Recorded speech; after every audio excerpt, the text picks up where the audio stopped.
not get it. But you see how much kidnappers are taking from victims. My thing is, government will, I think all the stakeholders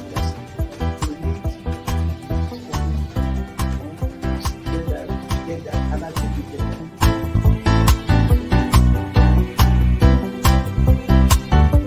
The 3% for the oil producing community is too low. So the support that is needed, and once you get the support, your airline people will blossom. This is Nigeria. You need to give people sense of belonging.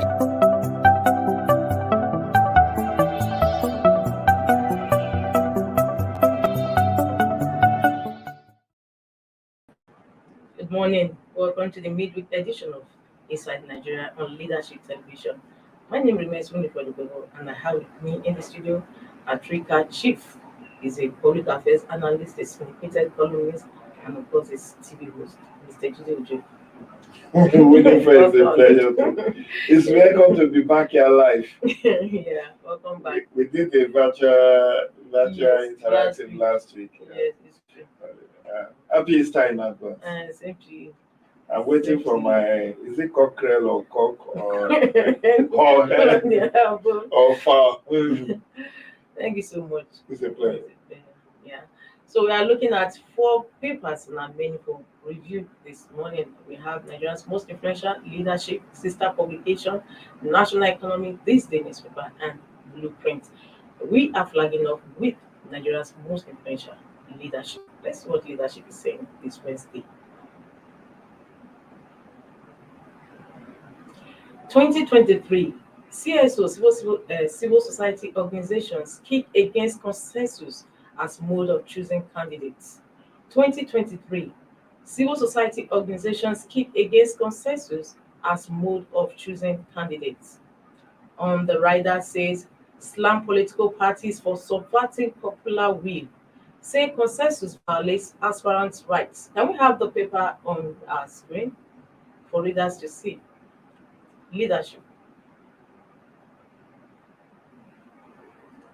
Production crew, can we have leadership on this screen? Slam political parties for subverting popular will. Say consensus violates aspirants' rights. We undermine 2023 elections.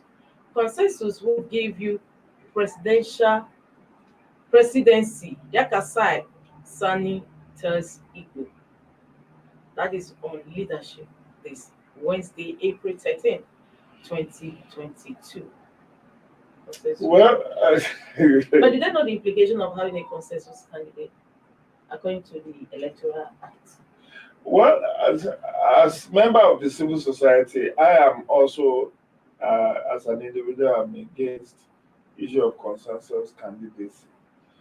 It's been abused, grossly abused. The way we interpret consensus in Nigeria is different from the consensus in the text, in the dictionary.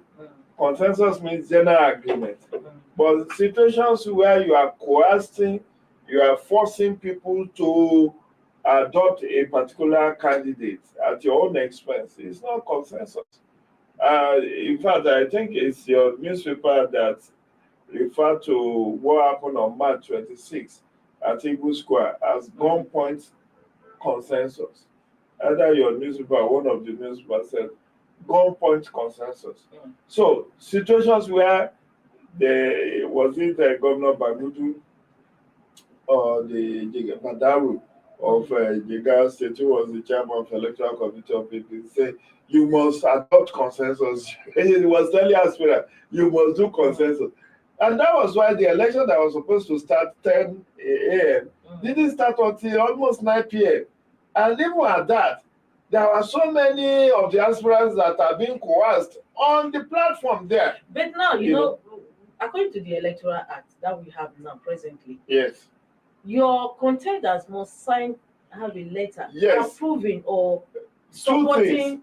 Two things. That's section 84. That is cumbersome. So it's not cumbersome. Then what see, it's just that APC was the one that exported consensus into our Electoral Act.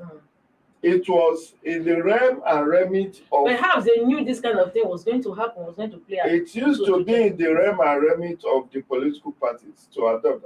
I mean, PDP also did consensus. Yes, So it's not like it's new to our political lexicon. PDP did consensus to arrive at Ayu, Yocha Ayu as the candidate of. Even Yar'Adua as presidential primary. So consensus is not new, but it's just that when you now kind of give it a national look, making it one of the mode of primaries, and the party hierarchy, party leadership, party gatekeepers are now using it as a primary and only sole means of selecting candidates. It's not right. It's anti-democratic. You know, look at it this way. PDP's nomination fee for its presidential candidate is 35 million. 5 million for expression of interest. That's 40 million. Winifred, if I have 40 million, I will have owned house in Abuja. I wouldn't be in rented apartment. Because if I can afford 40 million, even if I cannot have access to land, I would have done higher purchase with some of these developers to get an accommodation where I will pay the remaining. But that is what some people will use to buy a piece of paper. And now I will have paid 40 million. On the eve of election, you will now say, step down for this other aspirant, that this is the consensus candidate. It's not right. It is not right. It is anti-democracy. Democracy flourishes where there is competition. Situations where you are shutting out competition from the electoral process is not democratic. And it will seem like that is the only option that is in the rule books, which is not. It's actually the third option. Section 88 of Electoral 2010 as amended before we have this current one made provision for only direct and indirect primaries. And I would have expected that the National Assembly should not have touched it so that it becomes an issue of amendment. We don't have it. See, this has made some of the other parties who are not the dominant parties to become lazy in the choice of their candidate for the next election. You know what? They will just kind of, they don't have members as many as APC that claim to have 41.5 million members. As many of these other parties cannot even claim to have 100,000 members. But the issue is that we should just have left it at direct and indirect primary. But that is too late now, because we now have a law that says that is one recognizable means of selection of nominees or selection of candidates. But the application of it is troublesome. It's not so much cumbersome. Like I said on National Nigeria Television Authority when we were analyzing the APC convention, I said the issue of consensus is not what you come on the platform on the day of primary to start discussing. You need to have concluded consensus at least weeks before the day of primary, so that for positions where there will be election, you will have gotten ready the ballot papers and the membership register. I don't know if you get my drift. So that, because what happened during the APC National Convention was that they don't even have ballot papers. So it was not even contemplated. As far as they are concerned, everybody must it's consensus. So with consensus, you don't need ballot papers. You don't need to go through the long route of and it is not democratic in my own. I'm a student of politics. It's not democratic enough to say this is not kinship. It's not like you are electing a traditional ruler. It's about leadership recruitment. And leadership recruitment must come from popular participation. Popular participation cannot be guaranteed when you are silencing every other opposition to allow your preferred candidate to emerge. This is what APC did with the emergence of Odigwe Oyegu. This is what they did to have Oshiomhole as their national chairman. This is what they have also done with Okay. Adamu Abdullahi. And what has been the aftermath of the first two? It's a calamitous disaster. Remember how they ignominiously removed Oshomole from office? Yes. They didn't even allow him to contest, recontest. They said they were dissatisfied with his leadership style. The same thing with PDP that have been using it. Look at how they removed Uche Secondus. They didn't even allow him to finish his tenure. In fact, Almost 2 PDP months. has the history of removing their leaders. Of course, you know how many from Barnabas Gebade, Audu Solomon La, Amadou Ali, Amadou Ali. No, before, you know, the one that wanted to be PDP, he passed on before. Sunday Awoni. All of them, they made them. That's why there is high level of what's it called?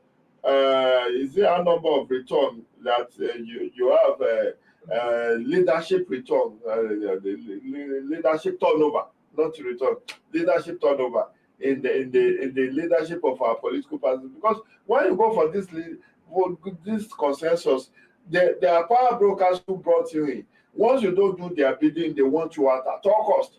And that's what, look at what Wike said. Wike said, I brought Uche Secondus, and I have to take him out when he wasn't performing up to par. And that's why, even when the man has barely 2 months to the end of his tenure, they didn't allow him to superintend over the last national on the issue of consensus, just like leadership is leading with this morning, you know, there are speculations that there's also going to be a consensus for APC presidential. And that would be counterproductive. And, you know, given the fact that during his channel's interview, the president did say that he has a preferred candidate, which he wasn't going to disclose. Now, what will it portend for the other contenders? Well, what it portends is, you see, politics is a game of risk. If you cannot stand the heat, you don't go near the kitchen. And you cannot jump into the river and say you are catching cold. You deliberately jump into the river. So the point is, it's a risky investment. So people who want to go into politics must also calculate their risk before they jump into it. Because the good news for me is that it seems to be an unwritten rule in APC that the next president will be from the south. Oh, yes. You will see. I've not seen any of the northerners purchasing form or showing interest or declaring its intent in APC. All the people from Dave Umahi to Oji Uzokalu to Tinubu to Osinbajo down to Amechi to has he declared? As well, he has not declared. I mean, let's count those who have officially declared. They are all from the south, and I'm sure that it must have been agreed, and there must have been a gentleman's. So, if at the end of the day, PNB comes out that he has a consensus, how do you see the future of APC? Won't it polarize the party? How are the other contenders going to take? Well, that is it. We have highlighted the drawbacks to consensus. Politicians feel that when they do consensus, it saves them stress, it's more cost effective, and it unites the party. It creates more, but it creates anything. Yes. You see, it's not only when you leave or defect from a party that you can work against that party. You can be an enemy with it. Yes. Do you get it? If you feel that dumping the party after you lose out in the contest can be counterproductive, you can stay within the party and do at the party, and even vote against the candidate of the party because you are aggrieved. And that is why I feel that, you know, as the British will say, if something is not broken, you don't fix it. The issue of Section 88 of Electoral 2010 as amended should have been left the way it is. There is nothing wrong with direct and indirect primary. And what they were running away from, why they don't want direct primary, it has now become a fait accompli for them. You know why? In two places.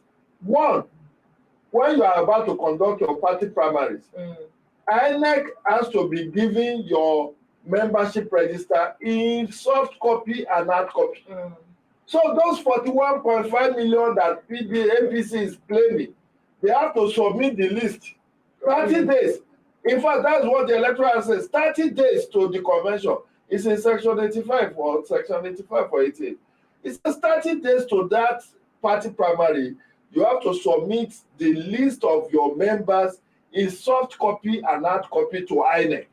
Then when it comes to campaign finance, retirement of your campaign finance, you also need to submit the hard copy and soft copy of your members. So if you can generate a credible membership register, the most democratic means of primary is direct primary. That one, every member of the party is involved. And that creates a sense of belonging. That creates a level playing field. That is anti-corruption, because you can't afford to bribe 41.5 million to become president of Nigeria. Do you get it? But look at indirect that they have been doing over the years. That one is just 3,000 delegates. You can afford to give them $5,000 or $10,000 for those. I mean, we have read about the dollar rain in Port Harcourt, dollar rain in Lagos during 2014 APC primary in Lagos. How Atiku and Amici and all of them were trading, with delegates in order to ensure the emergence of Buhari as the preferred candidate of APC. So I am not in support of consensus. As a student of politics, as somebody who believes in democracy, we should have just left everything to direct or indirect. If they want to do consensus for their party positions, that is internal to them. And you have to look before you leave. Those who want to join a particular party should first ask for a copy of the constitution and the manifesto of the party and read and digest them before they join those parties. But situations where we have now exported consensus to the electoral act is a very shameful thing, and we will see how it can be counterproductive ahead of 2023 elections. Thank you so much for your talk today. From leadership, let's see what THISDAY is saying today on Wednesday, 2022. THISDAY, Buhari senators, others flee plateau killings, say art heinous unforgivable. Buhari senators, others flee plateau killings, say art heinous unforgivable. Insists perpetrators must face wrath of law. Insecurity, Nigeria on verge of collapse, Kuka warns. 23 killed in fresh attacks on Benue communities. Northern elders call for president's resignation. Killers and other criminals appear to, can I see that this day? Can you move it up a bit? Appear to have dictated a paralyzing vacuum at the highest levels of government, and they have grown more confident and competent in subverting the state and our security. Buhari senators, others flee plateau killings, say art heinous unforgivable. Insists perpetrators must face wrath of law. Insecurity, Nigeria on verge of collapse, Kuka warns. 23 killed in fresh attacks on Benue communities. Northern elders call for president's resignation. Killers and other criminals appear to have detected a paralyzing vacuum at the highest levels of government, and they have grown more confident and competent in subverting the state and our security, according to Northern elders. This is what THISDAY is saying this Wednesday, 13th, 22 on his cover. Is there a lie in it? No, Winifred, let's be sincere with ourselves. Is it what the Northern elders are saying? Is there a lie? There seems to be leadership vacuum. These people are operating almost with impunity. They are not even afraid of our soldiers any longer. They are not. They are laying ambush for them and slaying them. We have lost so many soldiers. And we have a commander-in-chief that has a military background. Winifred, I fear for Nigeria. If we now have a civilian president, what will he do different? Because every day is like a bonus in Nigeria now. Every day we live is like a bonus. People are looking over their shadows. I had a full page article in THISDAY of yesterday, where I explained the challenge of insecurity and solutions. A whole page. In my column last week in Punch, it was this same issue of insecurity where I said the lucidity of absurdity in the fight against insecurity in Nigeria. It's lucidity of absurdity. Nigeria armed forces have control of air, waters, and land. These people only have land. I've not seen any of these bandits group flying helicopter or jet fighters to wage war against Nigerian state. Yet, look at the revelation made by Bala Nasser El-Rufai that the people who attacked the train on March 28, 2022, they know them, they know their identity, they know where their accounts are, they eavesdrop on their conversation, they have their phone numbers. And they pass it on to military. And they did nothing about it. Is that not a compromise? Is that not a lucidity of absurdity? So what we are saying is that there seems to be leadership vacuum. There seems to be nobody in charge. From Benue to Plateau to Kaduna to Zamfara to Kebbi to Niger to Katsina down to Sokoto. Tell me, thousands of lives. I quoted all the relevant statistics in my write-up in Punch last week. Data of how many have been killed in the first 3 months of the year, how many have been abducted. So human beings have been reduced to mere statistics. Wow, what's that? Sorry for that technical fault. So, what I'm saying is that we seem to be living on borrowed time. Gone are the days where you say, it's when it's Easter, I will wear my best dress. When it's Christmas, wear it now, because you may not have opportunity to wear it. You know, there's something that Professor, just like what you said about El-Rufai, what he disclosed to us recently concerning the train bomb blast. And the professor of intelligence, I don't know if the interview he granted on channel, said there seems to be a complicit these terrorists. Of course. They will say a few deaths. Now, is the federal government giving supporting it, because it has not done anything on the contrary to really prove that yes, we are at war with these terrorists. In my article in THISDAY yesterday, because he says people are still so sympathetic to this terrorist group. In my article to THISDAY newspaper yesterday, I queried why UAE, United Arab Emirates, gave us list of terrorists who are those who are involved in terrorism financing in Nigeria. Yes. US government has given us names of people who are involved in terrorism financing in Nigeria. What have we done? Nigeria have not prosecuted them. That is the They have problem. not even named them. When the late Obadiah Melafia said that there is a serving governor who is a commander of Boko Haram, they said he should be arrested and prosecuted.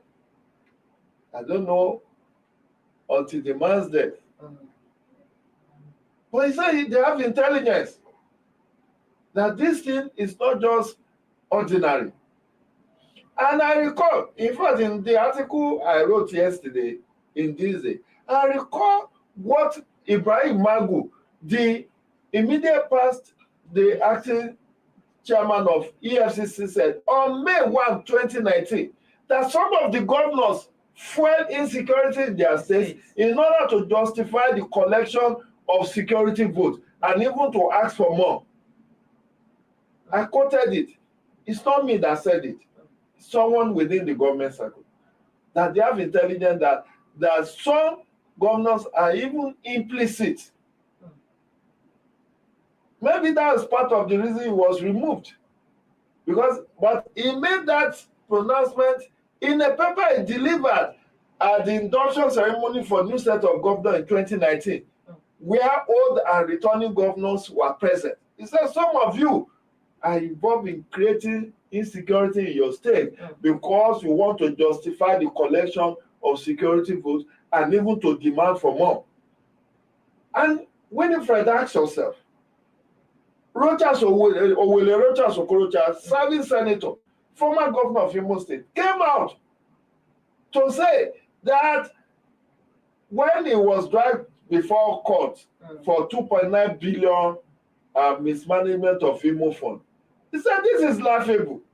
You people are owing me 8 billion.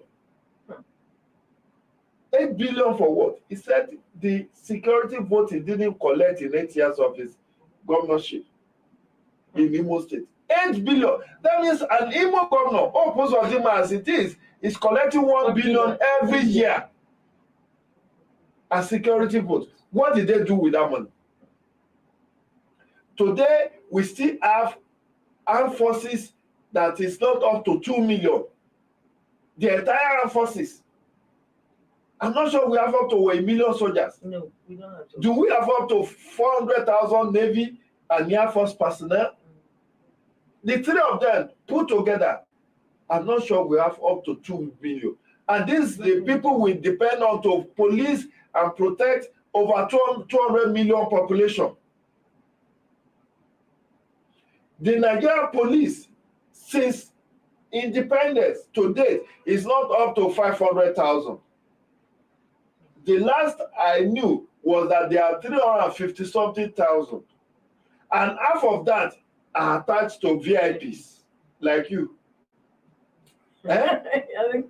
Four policemen will be watching over one person who is a businessman or who is a police. You saw the one that went to take food, carry food for madam at a party. That's what we have turned our policemen to.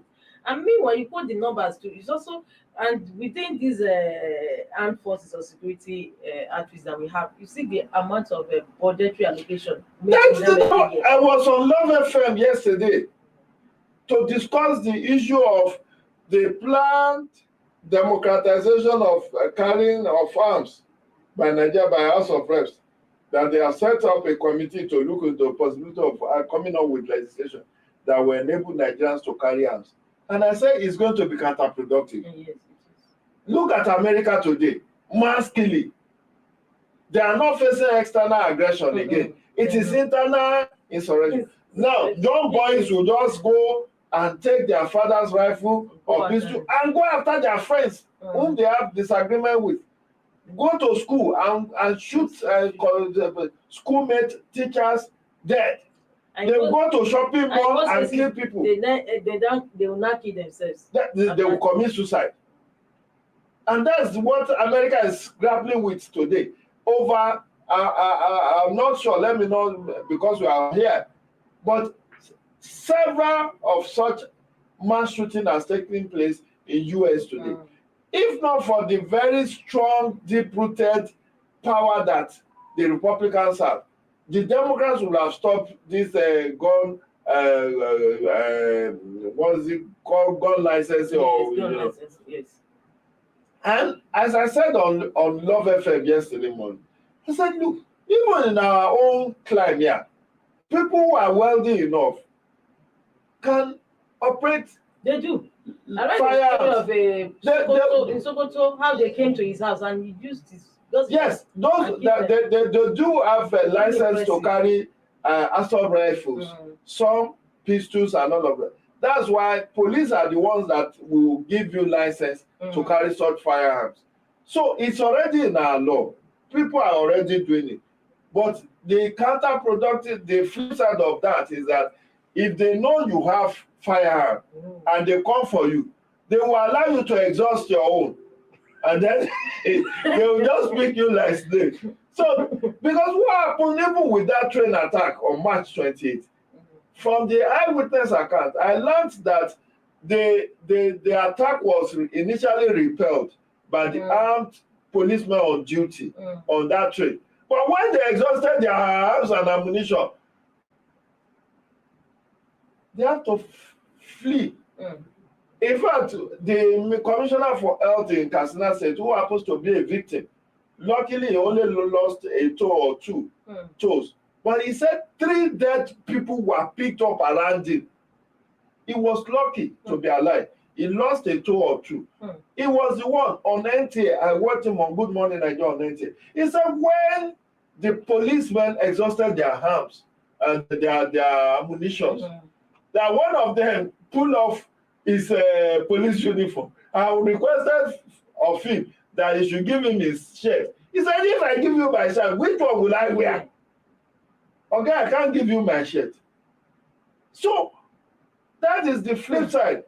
These people are not, when they come, they are like locusts. You are talking of 200 bandits on motorbikes with sophisticated arms and ammunition.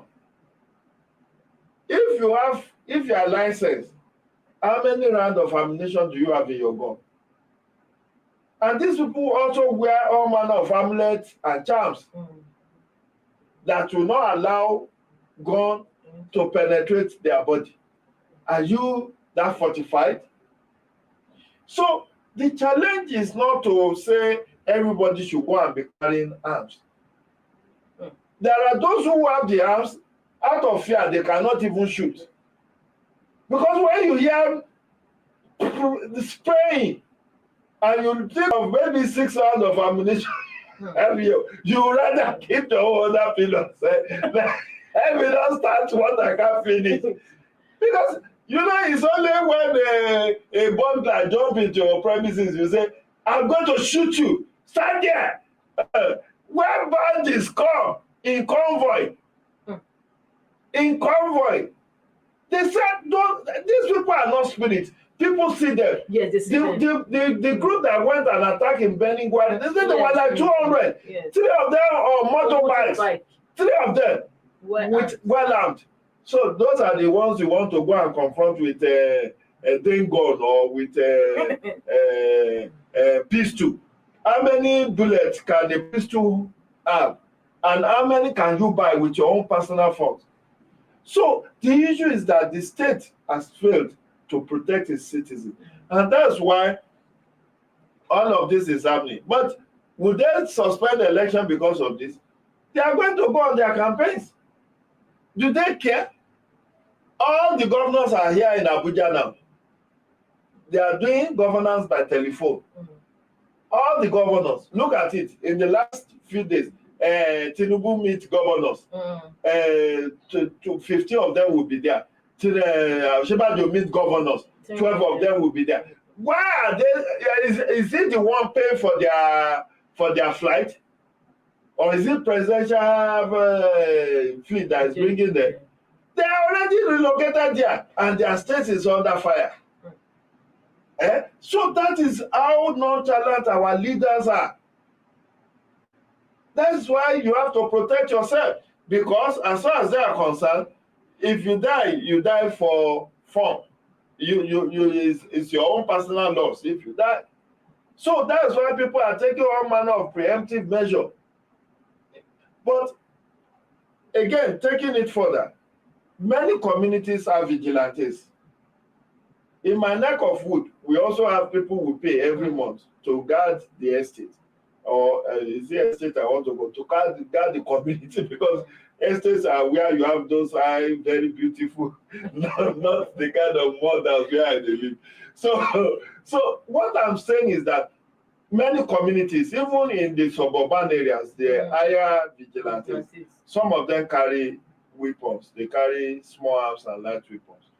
But what we are saying is that how much of resistance can such people put up in the light of proliferation of small arms and light weapons, which is why I was talking of e-border solution. Our borders are porous. And this is part of my advocacy in the articles I've referenced. The one I wrote last week and the one of yesterday in THISDAY. Where I was saying there was a 52 billion e-surveillance project that was supposed to be done in 2 years. This was approved by the Federal Executive Council, chaired by Vice President Emi Oshibajo, on April 25, 2019. April 25, 2019. It was meant for 2 years. Dan Bazao made that was the national was the Minister of Interior at that time. What has become of that?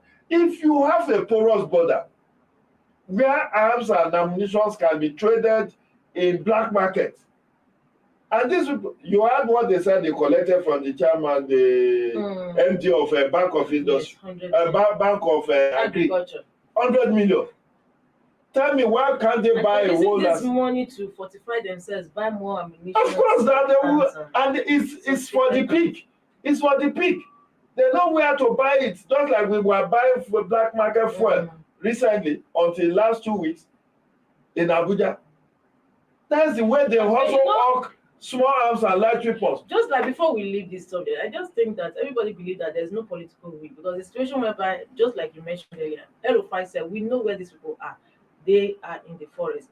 And we now see some other persons coming up to say that, oh, no, please don't do bombing, don't bomb them, because we still have innocent people living in the forest too. How do you reconcile the two? This big back and forth thing. Should we or should we not? I mean, it's what has escalated the terrorist activities so far. What's your take? My take is this.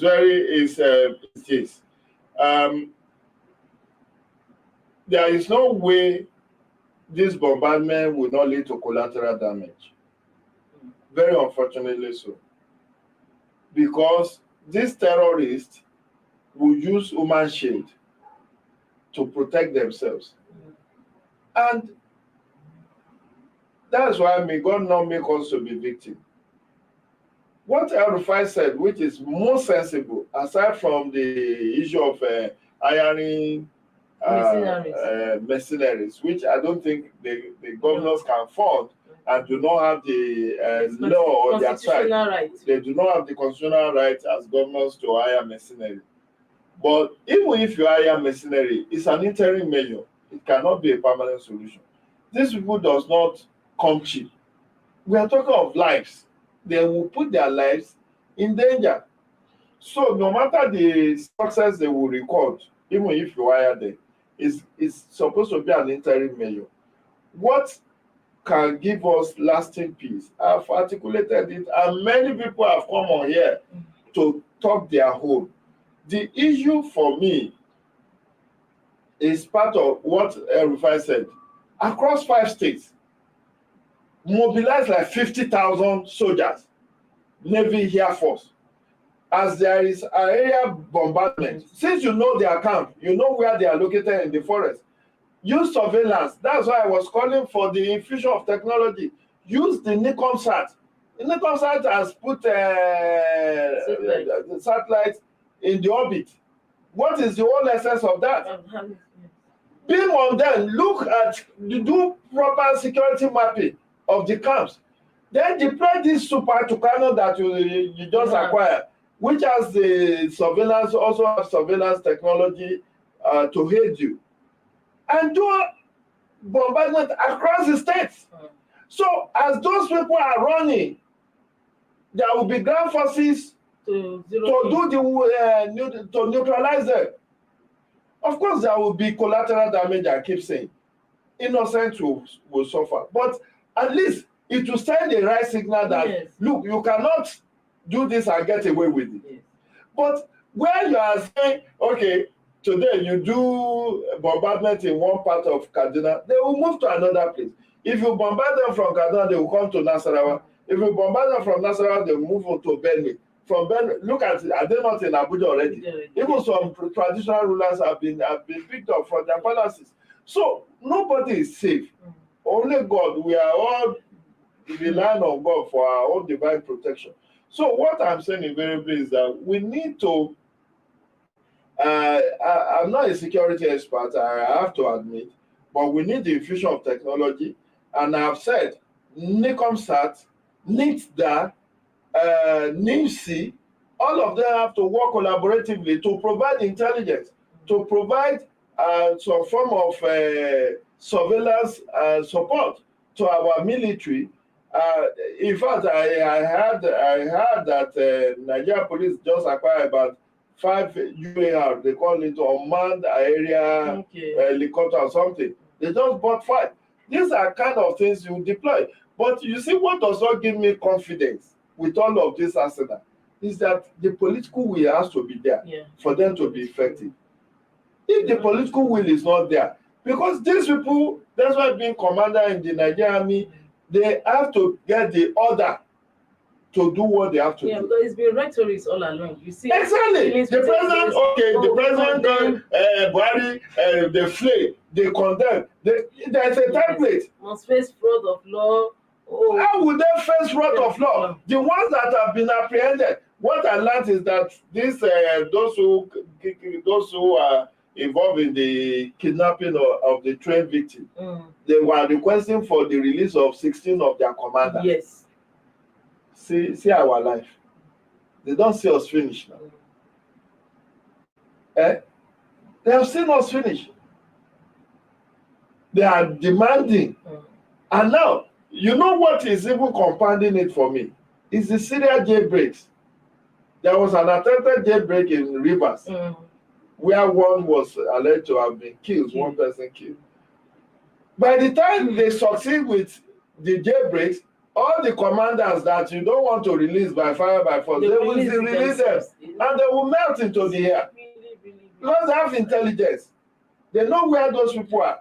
There seems to be no end in sight for these terrorist activities. So, but it's a global phenomenon. We need to fight it, not only as a nation, but collaboratively with our neighbors. And what's even also worrisome is the fact that some of these Southwest, even South State, they put up an anti-grazing law in place, and it was reported that in was it Ondo State, Amotek seized some cows. And some soldiers went and secured their masters that So when you see that, those boys that are rearing the cow are not the owners. Yes. You possibly didn't know that. No, I know. They are not the owners. They are working for a big master somewhere. Yes. They are working for big organs. So even if they have, must they breach the state's law? And that is the counterproductive. That's why I said there is no political will. The state made a law. You are not supposed to do this. You did it. You sent soldiers. So say our guy is the owner. Above the law. Those ones are above the law. We really don't have much time. So that's the unfortunate thing. That's why I said even if we procure all of the arsenals in this world, if the political will to do the right thing is not there, it should just be like mopping a leaking roof. It's just being rectories all along. And it's human lives we are talking about now. Human lives have lost its whole essence in Nigeria. We don't even value it any longer. So from this day, let's see what our sister publication, National Economy, is saying this Wednesday. National Economy.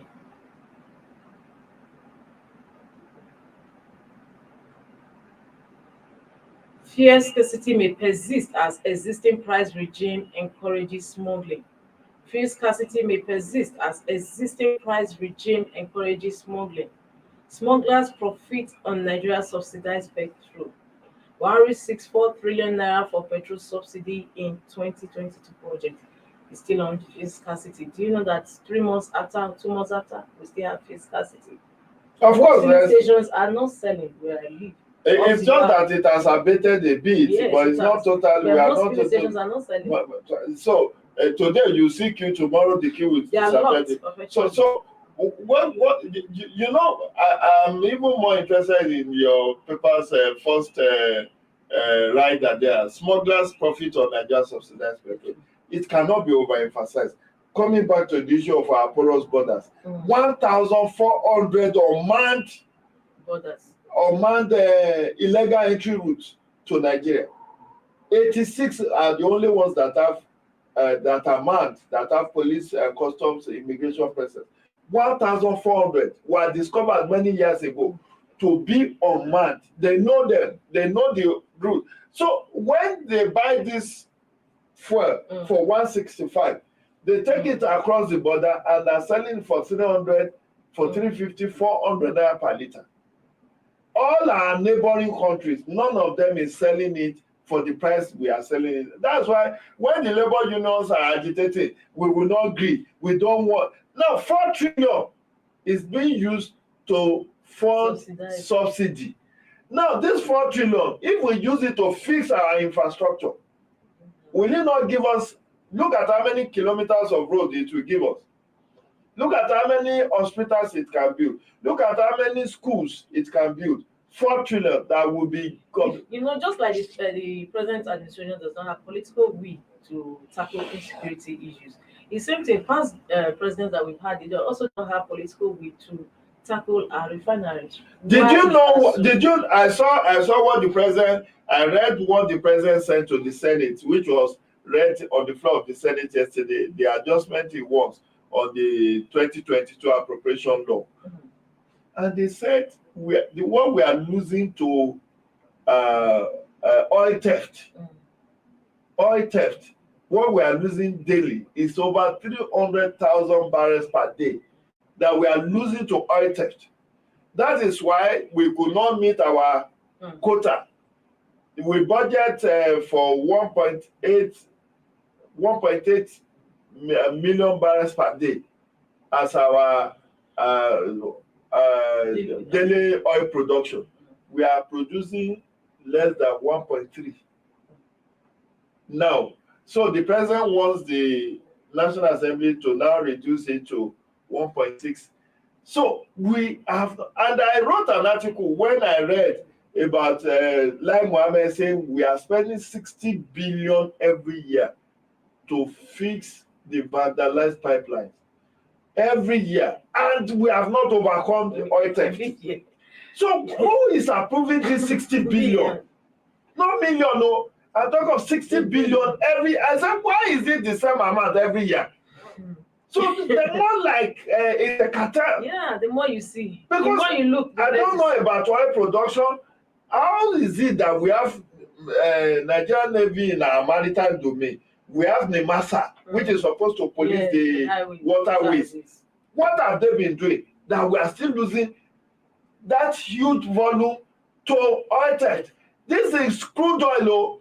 We have not talked about the smuggled one across the border, which is a refined petroleum product. So both the crude, we are losing the crude oil, we are also losing the refined petroleum product to smuggling. Which way Nigeria? Which way Nigeria? That's a good one. Which way Nigeria? From national economy, let's see what the last paper we have on our menu say, and that is Blueprint. Blueprint newspaper says Russian-Ukraine war. Buhari seeks review of 2022 fiscal framework. Russian-Ukraine war. Buhari seeks review of 2022 fiscal framework. Wants oil benchmark raised to $73 per barrel. Increases subsidy to 4 trillion.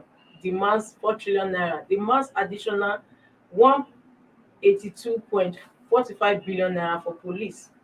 Reserves decline to $39.5 billion March 2022. Europe, Asian economies to shrink by 4.1% over war, according to World Bank. Nigeria's oil supply to Asia drops. India tilts towards Russia. All this potpourri of news. Like I said in my last remark, when I read the full content of what the president is asking, I know the economy is hemorrhaging very seriously. May it not die off, because if we are supposed to be happy that the oil prices in the international market has gone up, but it's not reflecting, because we've refused to do the needful. How could we, in this year of our Lord, 62 years after independence, we are still depending on fuel importation? I think mean that we are not importing fuel. We will have been benefiting from this increase in oil, in the prices of crude oil. But we cannot benefit because the same crude we will now export to Belgium or any other part of the Europe and have them refined for us. And we are losing jobs. We are exporting jobs because all the byproduct of this petrochemical is returned to them. So they set up petrochemical factories making Vaseline, making oil, petroleum jellies, making lubricants, car lubricants, making all manner of things, including plastic products, which they still imported to Nigeria. And yet we have people that are working in our nation's refineries. And are collecting salary. Yes, they still get promotion for doing nothing. It's so absurd. It's a thing that absurd. They are not doing anything. No, they get pass. They still get paid. Yes. There are people in Ajakuta still rolling me who are not doing anything for over 20 years, but they get paid every month. They still get promotion. They still get promotion. They still get honestly increase in wages. And we want to fight corruption. This, this is my grounds against the Nigerian labor workers, the Nigerian labor unions. They should have allowed the Obasanjo sale of these refineries to stay. Blue Star Consortium, which was championed by Dangote, had already purchased Port Harcourt and I think Port Harcourt and Warri refineries. But the Yar'Adua to reverse the sale when the NLC and its affiliated workers, insisted that it was during Yar'Adua's time. It was Obasanjo that sold it, but Yar'Adua also reverted it. And since then, what has happened? Nothing. We have spent over $25 billion on turnaround maintenance, and yet they are not producing 1 liter of oil. They claim that they have three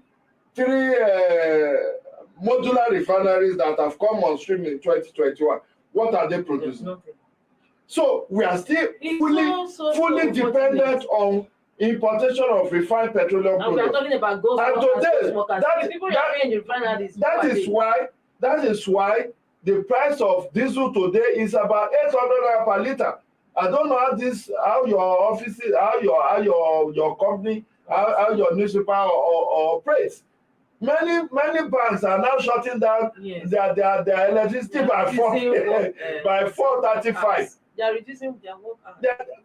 Of course, they have to do that to stay afloat because cost of doing business has become astronomical. There was a video I watched yesterday of one young gentleman who came to invest in agricultural value chain and somewhere along Kefi, who was lamenting that he bought a whole transformer for himself, did all manner of AEDC is giving in 2 weeks, 2 hours of electricity. He has to buy so many kVAs of generators. That one, he said 180 liters of diesel will be consumed in 1 hour. That is looking at the operational. The guy finally, in rounding off his interview, he said he should have joined the gang that burst pipeline. That will have been very rich. That all this agricultural value chain is a scam.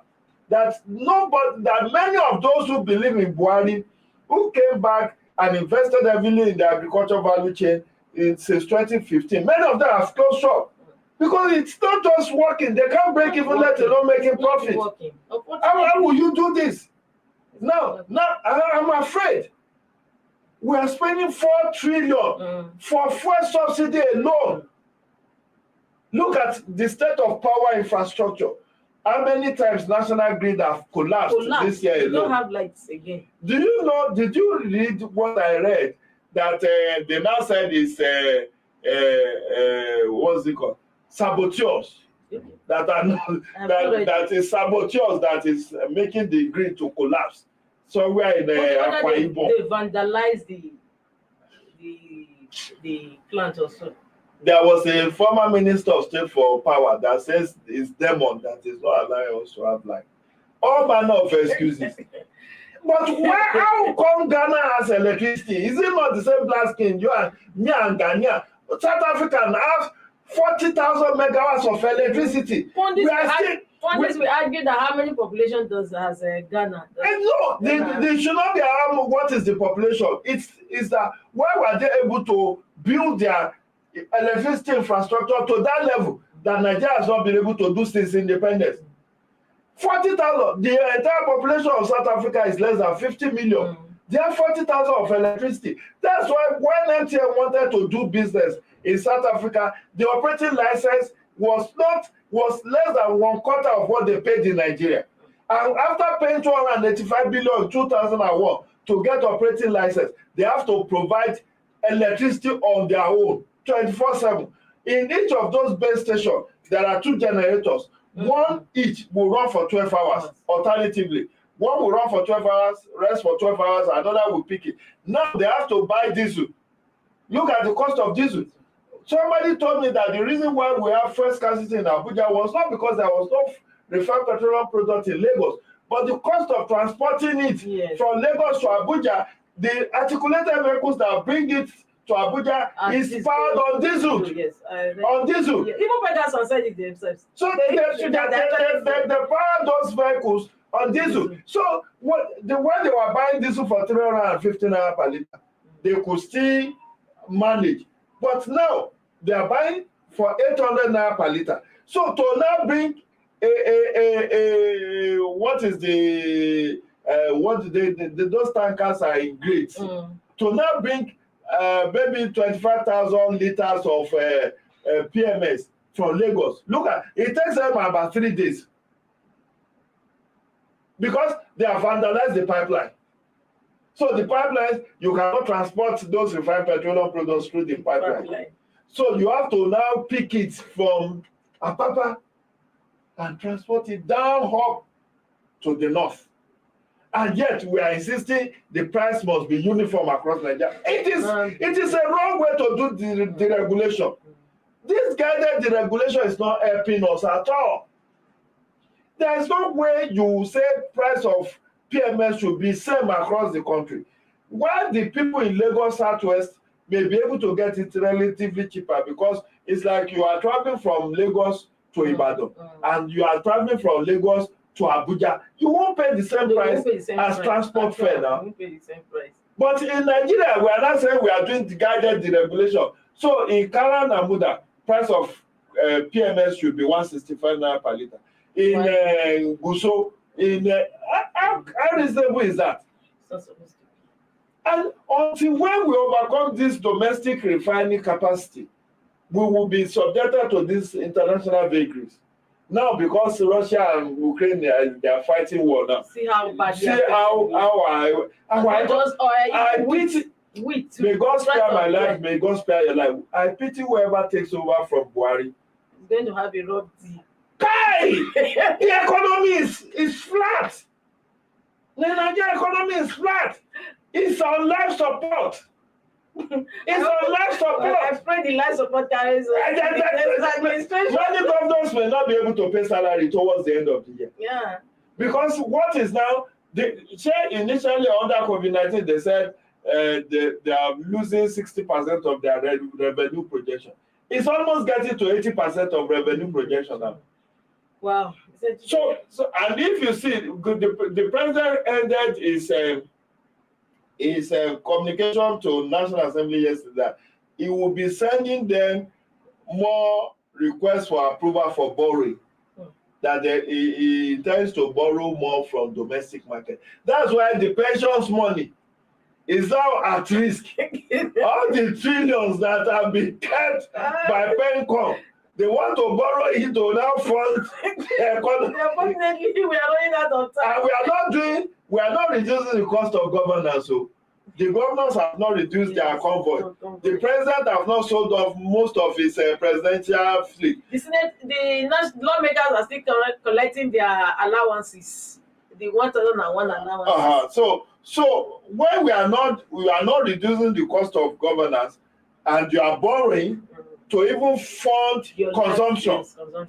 That's really the problem. God will help Nigeria. So we just have to go now. We've come to the end of today's Inside Nigeria Leadership Television.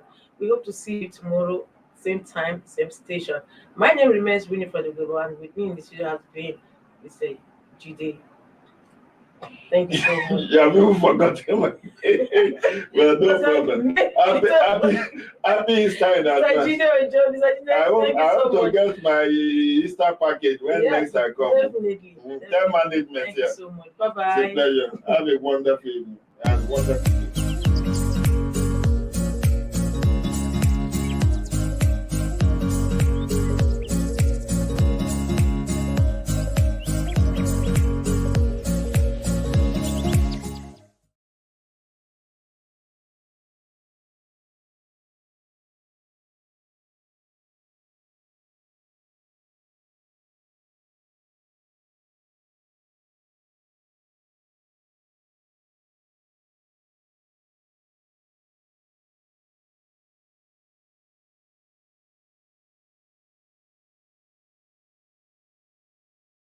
Thank you for watching. For sponsorship and advert placements, please contact 080-3688-6158. Last Word Leadership Podcast Studio. You have the last word.